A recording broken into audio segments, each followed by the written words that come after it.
Hello and welcome back to our YouTube channel Bodhisattva PCS. Friends, आज हम analysis करेंगे 66वीं BPSC mains GS first paper का जो आज कंडक्ट हुआ है। यदि आप बीपीएससी की तैयारी कर रहे हो तो दोनों स्टेजेस में चाहे वो प्रीलिम्स हो या मेंस हो, प्रीवियस ईयर के क्वेश्चन का एनालिसिस जो है बहुत ही महत्वपूर्ण हो जाता है। उससे जो है होता क्या है कि आपको क्वेश्चन पूछने का ट्रेंड पता चलता है कि किस तरीके से जो है बीपीएससी क्वेश्चन पूछ रही है किसी भी टॉपिक से रिलेटेड। तो चलिए शुरू करते हैं। शुरू करने से पहले आपसे रिक्वेस्ट है, चैनल पे नए हैं तो चैनल को सब्सक्राइब करके बेल का आइकन दबा दीजिए ताकि कोई भी लेटेस्ट नोटिफिकेशन आप तक आसानी से पहुंच सके। देखिए, इसमें 3 सेक्शन होते हैं टोटल।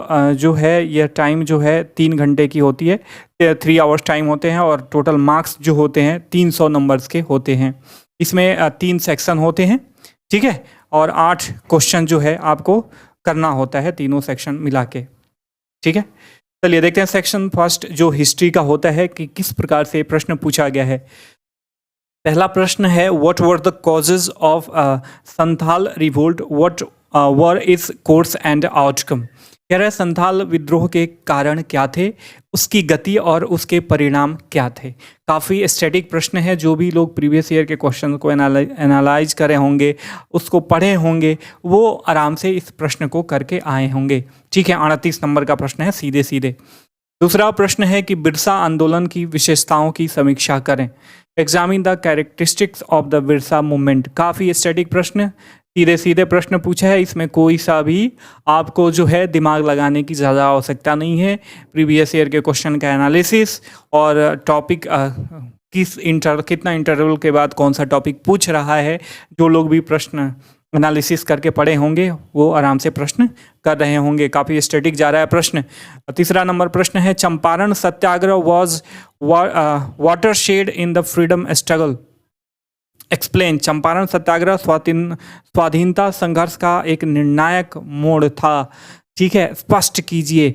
काफ़ी स्टैटिक ये भी प्रश्न है। चंपारण सत्याग्रह का वो एक्सप्लेन करना है और उसका जो है 1917 के बाद आने वाले जो फ्रीडम मूवमेंट्स के जो भी डेवलपमेंट हुए उसमें यह किस प्रकार से सहायक सिद्ध हुआ, किस प्रकार से गांधीवाद को भारतीय स्वाधीनता संग्राम में स्टेबल करने में यह भूमिका निभाया, ये सारी चीज़ें हमें इसमें चर्चा करनी है।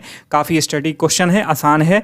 चलिए आगे बढ़ते हैं। चौथा number question, discuss the Nehru's views of communalism and secularism. सांप्रदायिकता और धर्मनिरपेक्षता पर नेहरू के विचार की विवेचना करें। काफ़ी आसान प्रश्न है। जो भी 4-5 महत्वपूर्ण पर्सनालिटी हैं उनके बारे में प्रश्न अल्टरनेट करके पूछता है, तो इस बार नेहरू का पूछा था, ठीक है, नेहरू का पूछा है। पांचवा नंबर प्रश्न देखते हैं, bring out the main features of Patna कलम पेंटिंग। पटना कलम चित्रकला की मुख्य विशेषताओं को स्पष्ट करें। काफ़ी आसान प्रश्न। चलिए आगे बढ़ते हैं। छठा नंबर प्रश्न क्या है। छठा नंबर प्रश्न है कि निम्नलिखित में से किन्हीं 2 पर संक्षिप्त टिप्पणियां लिखें। टिप्पणी लिखनी है, सत्याग्रह पर गांधी के विचार, जयप्रकाश नारायण और भारत छोड़ो आंदोलन, सुभाष चंद्र बोस और IN ने। तीनों टॉपिक में से किसी पे भी कोई सा भी व्यक्ति थोड़ा सा भी सीरियस होगा और वो 66वीं बीपीएससी मेंस के लिए प्रिपेयर हुआ होगा तो आराम से लिख दिया होगा। यहाँ तक काफ़ी आसान गया। अब बात आती है आपके करंट अफेयर्स सेक्शन की, जो काफ़ी डायनेमिक होता है और मैं शुरू से ही अपने एस्पिरेंट्स को और जो भी मेरे साथ जुड़े हुए हैं, चैनल से जुड़े हुए हैं, उनको बताते रहा हूँ कि करंट अफेयर्स का सोर्स जो है कभी भी आप फुल्ली जो है ना कोचिंग मटेरियल पे डिपेंड मत रहो। किसी भी कोचिंग मटेरियल पे, चाहे कितना भी वो ट्रस्टवर्दी हो, क्योंकि बीपीएससी जो है इसी में गेम खेलती है। यही जो सेक्शन होता है बीपीएससी इसी में गेम खेलती है। क्योंकि फर्स्ट पार्ट जो है देखिए फिक्स है, कोई भी तैयारी कर लेगा 10 दिन की प्रिपरेशन में फर्स्ट पार्ट का जो है आंसर लिखा जा सकता है। लेकिन सेकेंड पार्ट के लिए पूरे आपका साल भर जो है डेडिकेटेड प्रिपरेशन होना चाहिए, साल भर के मटेरियल का, ठीक है। देखिए इसका 7वां नंबर प्रश्न है, which organisation launch the world first commercial rocket powered by biofuel Stardust 1.0, explain in detail. बहुत लोगों को तो स्टारडस्ट मालूम ही नहीं होगा, क्योंकि उनका जो है ना सोर्स ऑफ स्टडी जो है, सोर्स ऑफ रीडिंग है, प्रिपरेशन का वो है, वो काफ़ी चीप जो है मार्केट से करंट अफेयर्स का मटेरियल लाते हैं और उसी को पढ़ते हैं। देखिए प्रीलिम्स में फ्रेंड काम कर सकता है, ठीक है, आपको अगर 67वीं बीपीएससी के लिए आप तैयारी कर रहे हो तो आपको ये बात है काफ़ी ध्यान में रखना चाहिए। ठीक है, कि आपका जो है सोर्स ऑफ मटेरियल क्या होना चाहिए, कहाँ से पढ़ो वो अलग से चर्चा का विषय है, लेकिन कभी भी स्टैंडर्ड सोर्स से पढ़ो। न्यूज़पेपर काफ़ी स्टैंडर्ड होना चाहिए, आपका न्यूज़पेपर ही डिसाइसिव पार्ट होता है। बाकी कहीं कोई कोचिंग मटेरियल जो है, कोचिंग मटेरियल आपको ये चीज़ें प्रोवाइड नहीं कर पाएंगी। इतना डायनेमिज्म है करंट अफेयर्स में, आप पूछो मत।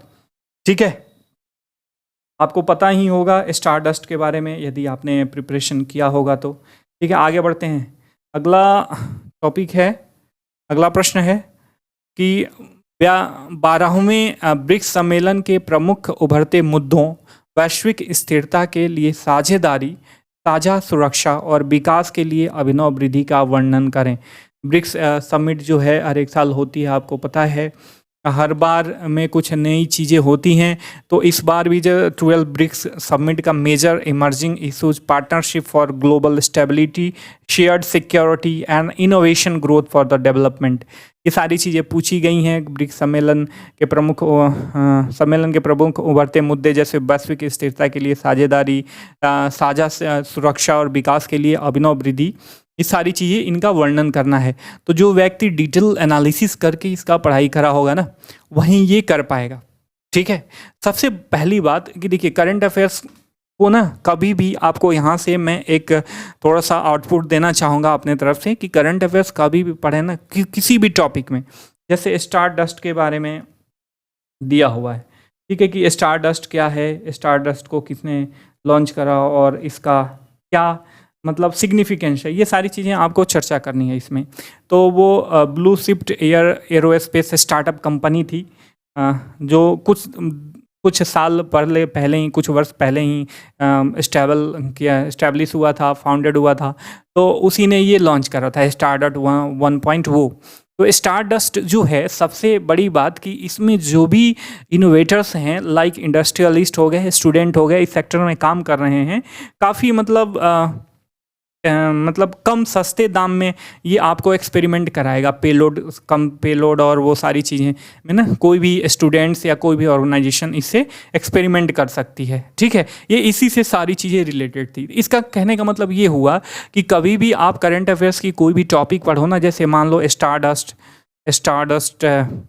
1.0 हो गया, तो स्टारडस्ट 1.0 के बारे में केवल स्टैटिक चीज़ें मत जानो कि हाँ ये बायोफ्यूल से है और इसको ब्लू शिफ्ट कंपनी ने इसको लॉन्च करा है, बस इतना ही नहीं, इसका क्या सिग्निफिकेंस है। अच्छा, भारत में ये किस प्रकार से योगदान दे सकता है। इसके साथ साथ आप बिहार का भी इसमें ना एक डायमेंशन खोजने की कोशिश करो कि बिहार जो इंडस्ट्रियल लेवल पे पिछड़ा हुआ है, गरीब है, तो किस तरीके से यह बिहार को मोबिलाइज कर सकता है प्रगति के पाथ पे। ये सारी चीज़ें आपको पढ़नी होगी। ठीक है, तो कभी भी ना आप वंडर रखो, मतलब कोई भी चीज़ों को ना मतलब वैसे मत जाने दो, स्टैटिक मत जाने दो। आपके पास वंडर होना चाहिए, वंडर होना चाहिए, मतलब उत्सुकता होना चाहिए, खोजने की चाह होनी चाहिए, और जानो और जानो और जानो। और वंडर से ही दोस्त विजडम आता है। मैं आपको बता दूं, विजडम जो है, ज्ञान जो है, ये सुकरात का बहुत बड़ा फॉर्मूला है, अपने स्टूडेंट्स को बताते थे। कभी भी आप किसी चीज़ के बारे में वंडर करोगे ना, तभी आप उस चीज़ को बढ़िया से समझ पाओगे। आपके पास विजडम आएगा, और विजडम आने से तो भाई एरिस्टोक्रेसी आती ही है। आप ज्ञानी बनोगे, विद्वान बनोगे, महान बनोगे, और जिस क्षेत्र में रहोगे ना, नित नई ऊंचाइयों को प्राप्त करते रहोगे। देखिए, एक और एग्जाम्पल हम दिखाते हैं आपको।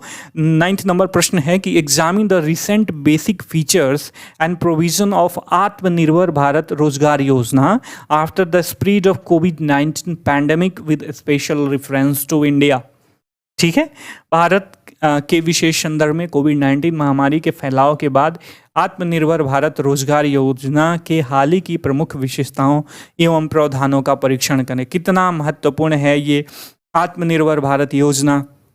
और जो लोग भी द हिंदू ठीक है, या इंडियन एक्सप्रेस या राज्यसभा टीवी को फॉलो करते होंगे ना, तो एक टॉपिक पे कम से कम 4-5 आर्टिकल आते हैं, 4-5 लोगों के द्वारा जो विभिन्न विचार रखते हैं किसी एक टॉपिक से, एक टॉपिक पे उनका आर्टिकल आता है। तो आप जब उसको पढ़ोगे तो आपका डायनेमिज्म बढ़ेगा सोचने का और समझने का, तभी इस प्रकार के प्रश्न जो है ना लिख पाओगे और ज़्यादा नंबर आप गेन कर पाओगे। ठीक है, आगे बढ़ते हैं। अगला प्रश्न है 10वां number, discuss between Indian European and broad based trade and investment agreement. Bharat यूरोपीय संघ के मध्य व्यापक आधारभूत व्यापार और निवेश समझौता की विवेचना करें। ठीक है, काफ़ी डायनेमिक है, सीधे सीधे प्रश्न कोई भी नहीं है। अभी जितने प्रश्न हम 4 प्रश्न देखे, कोई भी प्रश्न जो है सीधा नहीं था। भारत में पर्यावरण सुरक्षा एवं स्थिरता के मोबाइल ऐप हरित भारत संकल्प के बारे में विवेचना करें। साइंस एंड टेक का एक तरीके का ये प्रश्न हो गया, या इन्वायरमेंटल इकोलॉजी का हो गया, जो कुछ भी माने। और 38 नंबर का प्रश्न है, देख रहे हो ना, काफ़ी चीज़ें इसमें आपको लिखनी होगी। तो जब तक आप अपना होराइजन नहीं बढ़ाओगे तब तक करंट अफेयर्स को आप टैकल नहीं कर पाओगे। तो अभी तक का हमारा कंक्लूजन ये रहा कि हमारा जो था हिस्ट्री का पोर्शन काफ़ी स्टैटिक था, आसान था। ठीक है, इजी था, आप आराम से कोई 10 दिन में भी उस पोर्शन को लिख सकता है। लेकिन बात जब आती है करंट अफेयर्स की, तो करंट अफेयर्स में आपको साल भर का मटेरियल चाहिए और काफ़ी अच्छे सोर्स से आपको पढ़ना होगा, तब जाके आप लिख पाओगे। आप हमारे चैनल से जुड़ो 67वीं बीपीएससी के लिए। हम काफ़ी अपना होराइजन, खुद का होराइजन बढ़ा के हम आपके लिए मटेरियल जो है अवेलेबल कराने वाले हैं करंट अफेयर से रिलेटेड।